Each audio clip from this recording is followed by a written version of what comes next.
all of y'all that doubted my prediction about the Houston Astros, give me my receipt, damn it. Hey, Drew Willingham joins me as he does every day on this edition of Snowman in the Morning Plus. How you doing, brother? Hey, I'm doing great, man. I give you your props for, speaking well of the Astros during this season. I did not pick them to go this far, and I didn't even pick the Phillies to get to the World Series. Right. However, Snowman, Dusty gets his ring. He finally gets his ring.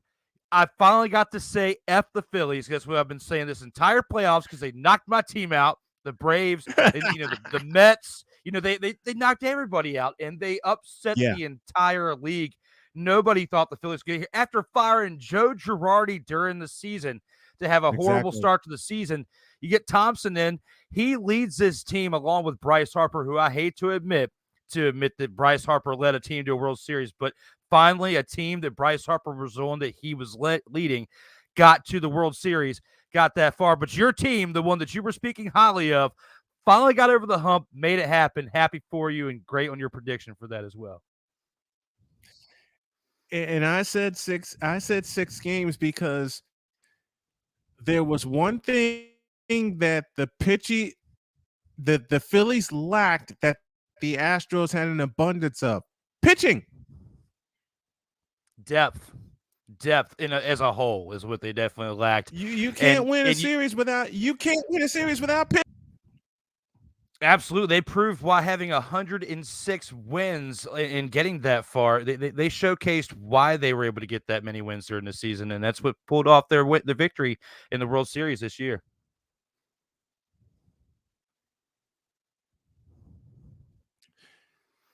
I'm so happy for Dusty Baker. I am so happy that after 25 years as a manager, he finally gets his World Series ring. And if I know Dusty, he's going to be greedy and try to go get another one next year. And you're talking about a team that has basically ruled the roost in the American League since 2017. They may have come up short in 19 against the Washington squad that had no business being there, and last year came up short against Atlanta in the World Series, but the Atlanta Braves were just all of that, and they were just on so much fire at the time. But look at this Astros team. They lose George Springer. Who cares? We got Kyle Tucker. They lose Carlos Correa, who's going to opt in to go to the Yankees. For a rookie, Jeremy Pena, not only was the American League Championship Series MVP, but the World Series MVP. A little piece of trivia, that's the 9th time. But the first as a rookie. The first as a rookie to do it, and especially to sweep through the championship series and then the World Series. Definitely the 9th to get, the championship MVP and the World Series MVP. But to be the first rookie to pull that off and to help lead this team and to finally get Dusty Baker over the hump, man, it was great, Going back to the whole F the Phillies situation, it was great for me as a Braves fan to see the Braves get knocked out. I mean, to see the Phillies get knocked out, but to be done by a Dusty Baker-led team. We have been clamoring for this for him for years in the multiple teams he's been in. And the closest he came was 20 years ago when he was the manager of the Giants, and he had Barry Bonds and the rest of Jeff Kent and the rest of that team around him. That was his best chance until this year. It's ironic that it was 20 years later he finally gets it done with another team, and with a stacked team at that. He took a team that was immature and was used to trying to find the easy way out and cheat their way to win. Let's just put it for what it was. He cleaned it up. He cleaned it up, and then you see what happens when you get veteran leadership. Hank Aaron's mark on the game is still felt today with Dusty Baker's World Series victory as a manager, and I was loving every second of it, not just as a Braves fan watching the Phillies get eliminated, but just for the pure love of baseball. It was great. It was romantic, and I loved every part of it. Let's have our call of the day as Robert Ford takes the Astros home Saturday night. Mancini playing behind the runner at first. He goes, and the pitch is lifted to right by Castellanos. Long run for Tucker, over toward the line, and foul territory. Makes the catch, and the Houston Astros do it again. 2022 World Series champions. One of the best announcing tandems in baseball, Steve Sparks. And of course, that voice you heard was Robert Ford, their flagship station, KBME out of Houston, Texas. And I'm going to work my tail off to get Robert Ford on this program to talk Houston Astros World Championship. I had him on early in 2021 before that season got started. But how does the broadcast team feel for the Astros with everything they had to go through since 2017? The contrast is that in 2019 they got back to the World Series to face the Washington Nationals, and that was a hell of a series in and of itself. But then a year after that, after they got zapped, after they got punished, after all of everything was handed down to them and they had to change managers, Dusty Baker was a finalist for the Phillies job. Didn't get the call. Went back home, and his son Darren, who's going to be a hell of a player just like his pops, Darren said, "Dad, maybe you weren't supposed to get that job." A week later, he gets a call from the Astros, and now it's finally paid off for him getting his championship ring. And remember, 2 years ago, during the COVID season, they were 3 innings from getting back to the World Series after having a losing record during the regular season, because they were 29-31. They were far behind the Oakland Athletics in the West Division. The only time since Baker's been the manager they did not win the West Division. What can you say? What can you say now? Not a darn thing, because the Astros and Dusty Baker are certified. I'd say the baseball gods spoke very, very loudly when everything you just said played a part, when the biggest factor being that he interviewed for the Phillies job, didn't get it, went back home. Finally, the Astros one comes available, and he made the best of it. He took a team, like I was saying earlier, that was a dumpster fire, led by dumpster pelicans, and cleaned it all up, and he fixed it. And now we have a clean World Series victory. It doesn't erase what happened back in the day, but all those leadership pieces that were moving those toxic pieces in play are gone. And you bring in Dusty Baker, he cleans it up, and you finally get to see in 2022 a clean victory for the Houston Astros. Absolutely. Let's go to the Fanatics feedback zone. Victor Locke back hanging out with us. Good afternoon to you, Victor. Sick Diggy joining us from Norway, which now makes this network and this show internationally syndicated. And yes, I'm sticking my tongue out at everyone that doesn't say this is possible. That doesn't say this is possible. I love that championship belt you have in the background, my man. I love that championship belt you have in the background. Can we get one of those for Dusty Baker now? He deserves one. He deserves one. Can we get one of those for Dusty Baker now? Yes. Hey, he deserves it way better than Aaron Rodgers tried to play it off when he was using it in 2010. I love it. When Aaron Rodgers was trying to pull that thing off 2010 when he won the Super Bowl back then, I am not for him rocking the World Championship belt. But Dusty, you can rock that championship belt now. I will give you mine personally and mail it to you.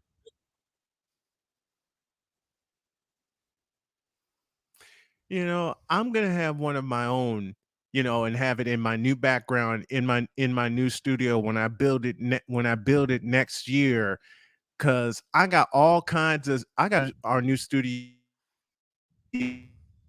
because she's building a part of it also, and I'm taking that idea with the belt.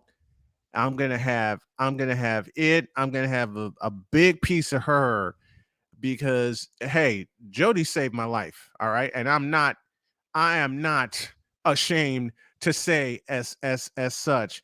But like I said, she's gonna be a big part of it when the new studio is built. I'm having you come in. I'm having Darrell come in, Cole, and everybody. Because once this takes off, everybody's going to be flown in to be a part of this. Let's take a break and we'll come back and we're going to talk some football, man. Yeah! Football. And to those who said Aaron Rodgers is the back in 60.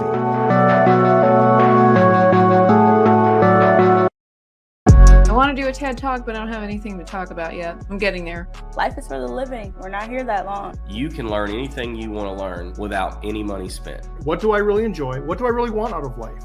I am your host, W-I-Z-E. Are you in a life-holding pattern? Well, this is for you. Welcome to the Stuck in My Mind podcast.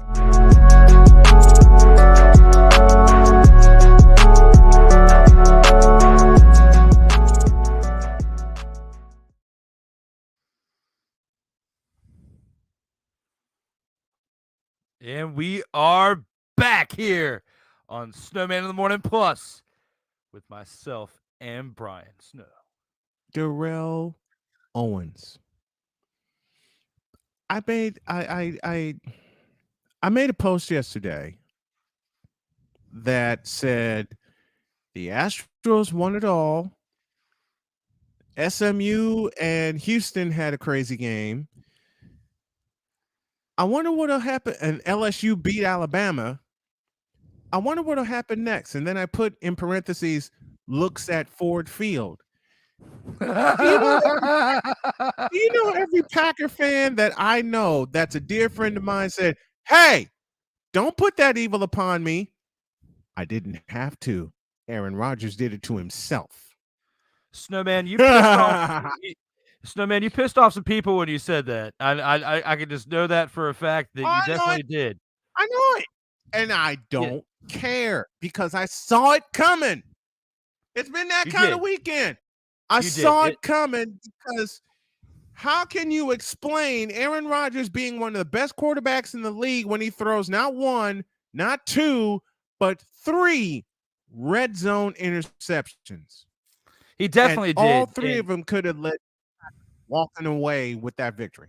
He did. And when you lose to the Detroit Lions, who had come into that game with only 1 victory throughout the entirety of this season, and you lose to them, you don't even score. I mean, you lose to them by the score of 15-9. It looks terrible. You did get a touchdown, but you didn't really convert on anything else. Other than that, when you think about the play by Aaron Rodgers, 3 interceptions, you are the back-to-back MVP. What in the father are you doing out there throwing 3 interceptions against the Detroit Lions? So when you put it in perspective, I'm sorry, Darrell. You could have done anything again. Yeah, we've given you so much praise over the offseason, or at least I did. I was picking you to be a potential back-to-back-to-back MVP. However, you did not do that, and you haven't done it so far, and you're not going to be able to pull it off now after the way you've started this first half of the season, especially 3 interceptions to the Lions, not to mention the games leading up to this game. And they got rid of Davante Adams. Why did they do that? Why did they stupidly get rid of Davante Adams? Why'd they do that? What were they thinking? Therein lies the question right there. Thinking. I can't even answer that one, Snowman. Because that move alone, that was your entire receiving offense right there.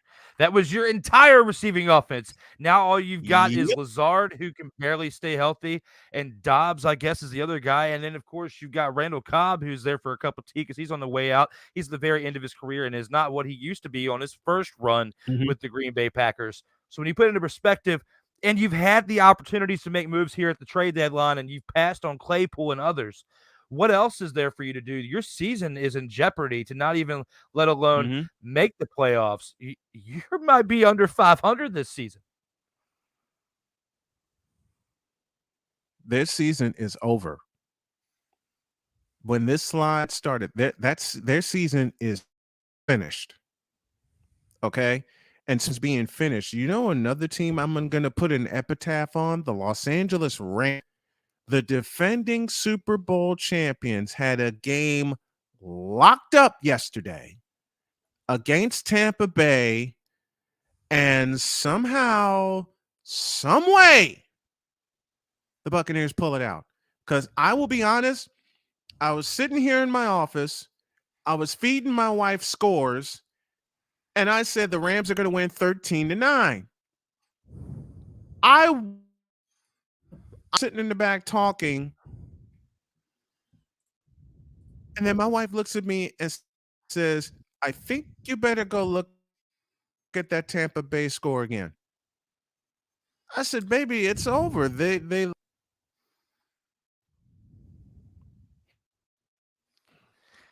Yeah, and I when you couldn't look believe at when it, I saw it. Thomas Edward Patrick Brady II finally comes back with another comeback drive this season. He's done it his entire career, but this year he's been getting smacked around because of the offensive line and the entirety of how that team has played. When you look at it as a whole, this team being one game under It's 500 trash. now is trash, and they are at the top of the division. Mhm. That just shows you how trash a division this division is. But they finally have got to the point, even one game under 500, they are at the top. You can't count out old Thomas Edward Patrick Brady II just yet, Snowman. All he has to do is get to the dance. Once he gets to the dance, that's when he turns it on. He is great in the Yes. month of January. We might see something special happen before he hangs up the cleats for good.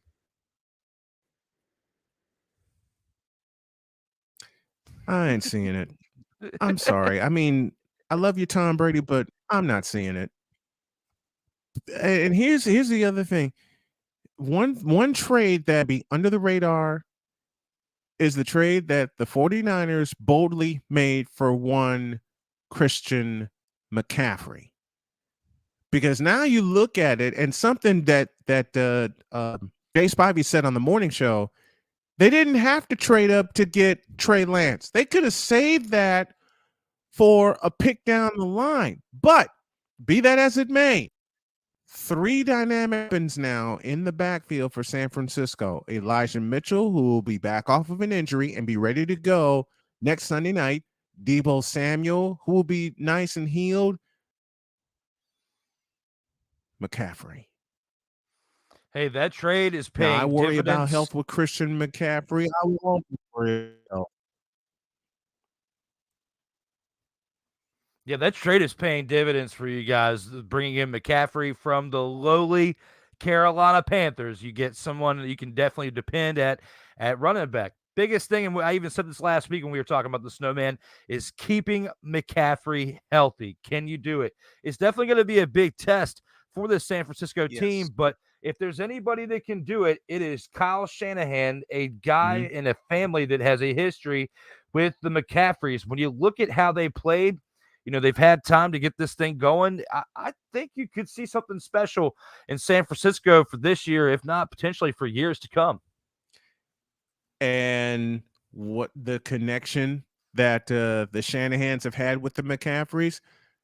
Mike Shanahan, who was the offensive coordinator for San Francisco, had a fellow by the name of Ed McCaffrey. Pops! Christian's dad. Yep, Christian's pops. Play with the 49ers. So McCaffrey's very familiar with the Shanahan system. And now what I found out over the weekend, not only did the Rams want McCaffrey, but so did the Buffalo Bills. And the 49ers zipped under the rug and beat them all. They beat them all to Christian McCaffrey.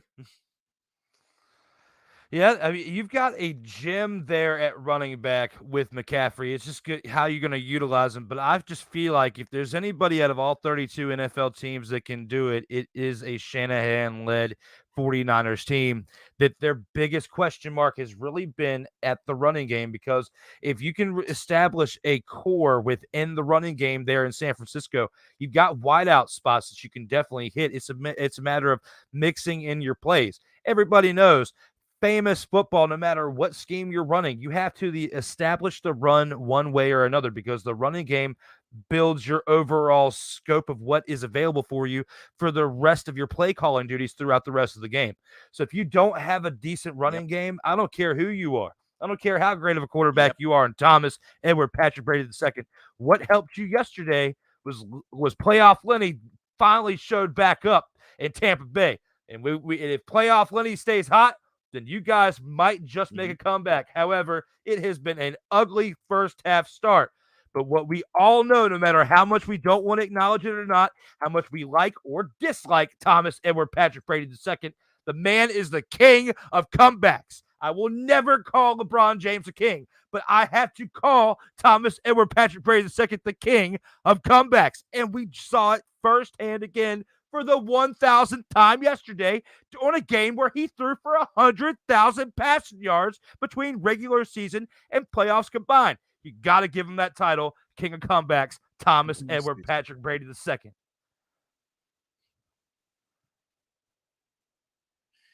I thought, I can't argue.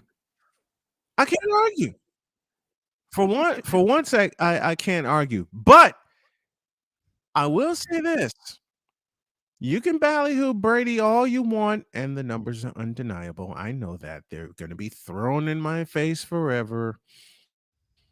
But for me, the king of comebacks wore 16. Right there. Take a Snowman. When we come back. Come on. That's too biased. I'll give you. I knew I was taking my hat off. I was taking my hat off with everything else you were saying, 49ers, but you had to throw Joe Montana. And I'm going to bring up the Waterboy reference. Joe Montana. Joseph Montana. He might have 4 Super Bowls. You're done. You're done. Patrick Brady II. Only because he didn't play 20 years. His body only allowed him to play 13 years. That's the only reason. If cucumber ice cream was available back when Joe Montana was playing, do you think he would have had it?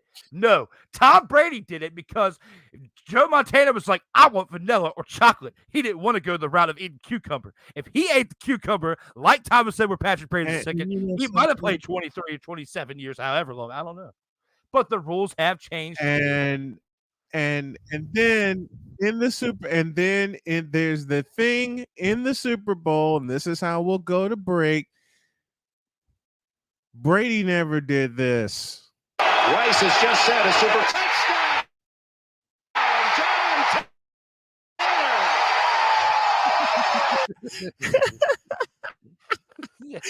I had to hit you with that. Take a 60-second pause, and when I'm not even a Tom Brady fan. Kyrie Irving, you're a fool. Yeah, and you keep saying his full name. I know why you do it. You explained it to me off the air. I know why you do it. Oh, man. This word from Monkey Knife Fight. Hey, everybody. Snowman here. And thanks for listening to this episode of Snowman in the Morning with Cole Johnson. Want to tell you about a little thing we like to call Monkey Knife Fight. Wait. What in the world is that, you may ask?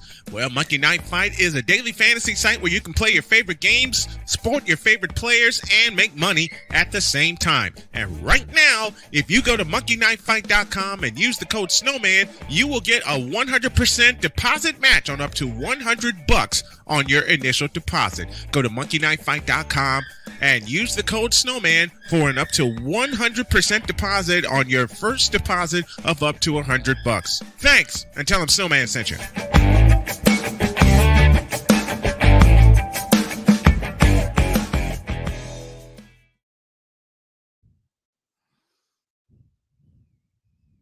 We're back. We are back. Me and the Snowman here for one of the most special editions here on Manic Monday. My guy Snowman to my side. I am here. Experienced a little bit of technical difficulties with the lag, but Snowman is here. I promise. Great commercial right there. Snowman is back. Take it over there, my man. I'm here. Idiot.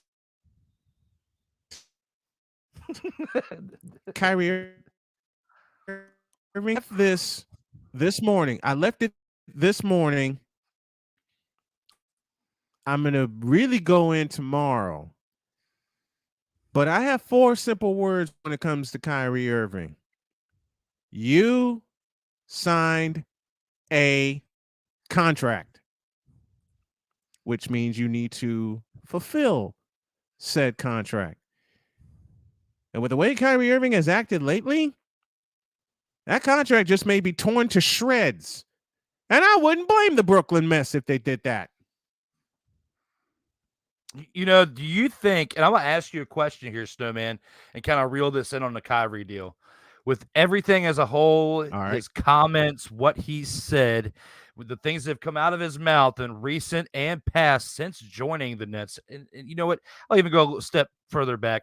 Since leaving Cleveland, the things that have come out of his mouth and his behavior and everything, especially since the pandemic and how he's been behaving with the Nets. Do you think that this 5-game suspension was enough? Do you think he should have gotten more than the 5 games?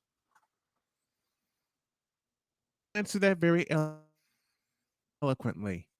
Hell no. You don't think he should have got more games than the 5? I would have done what Mike. The 5-game suspension is not enough. Okay? And Victor just said it in the chat. How about the word honor? How about the word dignity? In which Kyrie Irving has shown none and has none. What's up, Vic? I would have. You're going to love me for this. I would have done to Kyrie Irving and Ben Simmons, for that matter, what I would have done to LeBron James and Anthony Davis and Russell Westbrook. I'd march them all in the office, hand them a pink slip, and tell them, get the hell out, hit Jack, come back no more. Period. Yeah, because ain't nobody got time for that. Doing Get on out of the here. organization's dishonor, they're also doing them. They're doing them a disservice. I'll touch all this. I'll touch all this tomorrow, but I wanted to give a tease about what I'm going to talk about in the morning to lead up to. They're doing them to a dishonor and a disservice because you're paid to play basketball. Now, I know I'm going to get a lot of pushback. And I say bring it all on with the oh, they're more than athletes. Yeah, they're more than athletes, but deal with it. They're just soft nowadays. If they had a clause in their contract where they can say they were the professional sporting world has gone major soft. Major soft. And it's not going to get fixed anytime soon unless you get some old school people that get into these offices and say, look, I'm in charge. You're the athlete. You signed a contract to play for us. You must adhere to everything that's in the contract. And the moment you don't, your ass is out of here. Period. Facts. And when you look at how things are as a whole, and I've said this on your show several times, on my shows in the past, when it comes to basketball, football, or any sport, they're all pussified now when it comes to the way the rules have been made and how the game is played. That's why you give LeBron such a hard time, is because of how the game is, because of more physical back in the day when Jordan and Magic and Kareem were playing. And I listened to you earlier today, Snowman, when you were talking about him going for the record that he has no business going for. I got to give it. I'm conflicted. Okay. He's played for 2 decades. However, in 2 pussified decades. We'll say a decade and a half of pussified, because when LeBron first came in, they were still transitioning some rules that didn't really make it completely pussified yet. It was starting to teeter-totter towards pussified in 2003, but by the time 2007, 2008 got here, when you could just pretty much walk your way to the basket, it is so pussified now that you have no business going for ring number 5, 6, 7, whatever, but you probably will just only get 5, and it will not be with the Lakers. You're going to have to go somewhere else. I don't know where it is. Maybe the Clippers, but I don't foresee it happening with the Lakers, Snowman. I don't see it either. And the Laker fans are figuring out, hey, we don't like him because he didn't win more than one with us. Okay, we got to acknowledge I Sick mean, Diggy right Magic quick, won Snowman. 5, Kareem won 5, James won 3, and I see the comment he put up. If Ime Udoka is his first order of business is to take Kevin Durant, Kyrie Irving, and Ben Simmons out back and whip them like government mules, I'll go one step further. Cut Ben Simmons, cut Kyrie Irving, sit Durant down and tell him, look, but you're going to have to be. Yeah, I mean, I don't You're think going to have that to put firing this Steve on Nash your was the right shoulders. move. Firing Kenny Atkinson was not the right move. Yeah, I mean, Kenny Atkinson would still be there preaching defense. Whoa. You got Kevin Durant. I mean, he wanted out over the offseason. That is definitely a moment when we knew sparks were flying. Before that, when the way that Kyrie Irving was handling his situation in previous season or two with the Nets, we already knew how the whole COVID situation was going with him. So all of this stuff with Kyrie this year is to me, I'm not surprised with all of this stuff by Kyrie. It's just a matter of it's time to remove the problem from the team because it's affecting Kevin Durant. It got Steve Nash fired. If he would have had a cohesive unit and they would have gotten rid of Kyrie Irving last year for 2 or 3 other pieces that were average pieces but could help the depth within this team, we could be seeing a totally different Nets team right now, a team that isn't under 500 at this time of the year. They're 4-6 going into tonight's game against the Mavericks. The Mavericks are 5-3, and the Nets are on a 2-game winning streak. So when you look at how they've played in the past 2 games, they got a chance. They got a chance. I hope the Mavericks kill I do too. The Brooklyn Nets. I feel like they might have a chance to turn some things around if they can get rid of Kyrie, remove the problem, bring in another piece or two. You got Seth Curry, who's not Steph Curry, but he still helps you out behind the arc. He still knows the equations, the mathematical trigonometry to get that ball into the hoop behind the arc, Snowman. So when you think about all that, he's a Curry genetics. I want him in my depth as well. You got him. Get some other pieces for Kyrie. Send Kyrie to LA and play with LeBron since he wants to play with them so bad again. And get that other championship with LeBron. Oh, dear God. You know, it made me sick saying it too. Do you know how much of a dumpster fire that would be? Oh, yeah. You know how much of a dumpster fire that would be? Good. They would that definitely would be more be playing than like a bunch of dumpster Pelicans at that moment.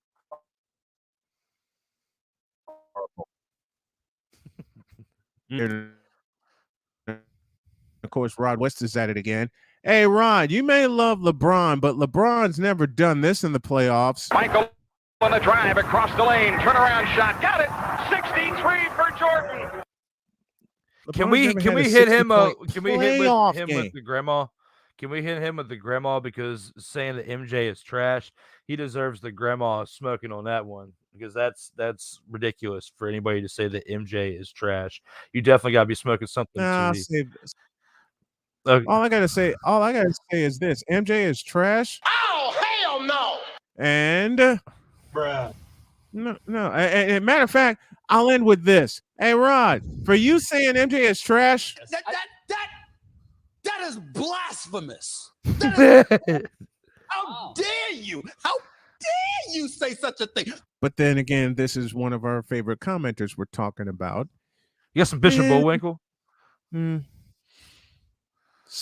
save Bullwinkle for Wednesday because I got a lot to say. All right. He says LeBron James is a better executive than MJ.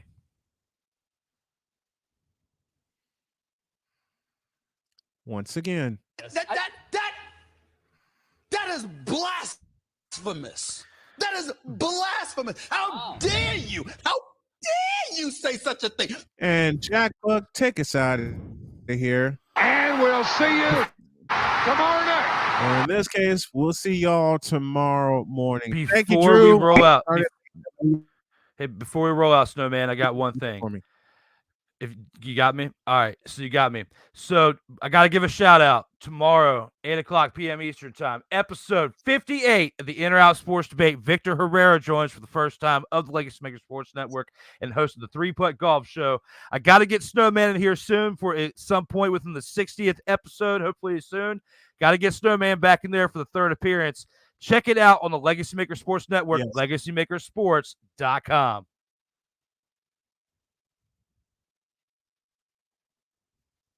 Yep, a proud partner of the SDM Sports Radio Network. And I am proud to say this November 19th, the Jennings County Panthers basketball season, play-by-play season, kicks into high gear as the girls host the Pirates of Greensburg. That's a 6 p.m. tip. We'll be up at 5:30 with the pregame show, and the audio will be picked up by the Legacy Maker Sports Network. So for folks all over the nation that want to hear some great high school basketball coverage, we got you. Thank you, Drew, very much. I love you, brother. We'll do this again next Monday. Love and you for too, the brother. rest Thank of y'all, you. I will see y'all tomorrow morning. This has been the latest edition and the greatest edition of Snowman in the Morning Plus. Love.